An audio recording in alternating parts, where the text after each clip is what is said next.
તો મુઠિયા તળાઈ ગયા છે તો હું ગેસ ફ્લેમ ધીમી કરી દઈશ અને મુઠિયાને હું તેલમાંથી કાઢી લઈશ.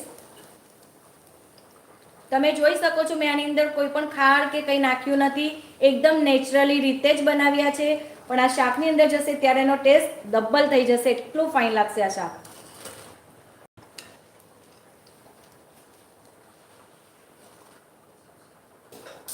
જુઓ દેખાય છે ને, ફાઇન એવા મુઠિયા તળાઈને તૈયાર થઈ ગયા છે. તો હું ફ્લેમ ચેન્જ કરી દઈશ, અહીં કઢાઈ લઈ લઈશ અને આ તરફ લઈ લઈશ આપણે શાક મૂકી દઈશું. તો શાક પણ અહીંયા ફાઇન એવું ઉકળી રહ્યું છે.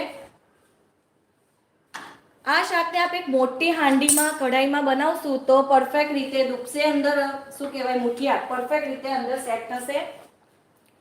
તો મુઠિયાને હવે હું અંદર નાખી દઈશ. તમે જોયું મેં હમણાં જ મુઠિયા તળ્યા છે અને કઢાઈની અંદર હું મુઠિયા અને શાક બધું મિક્સ કરી રહી છું.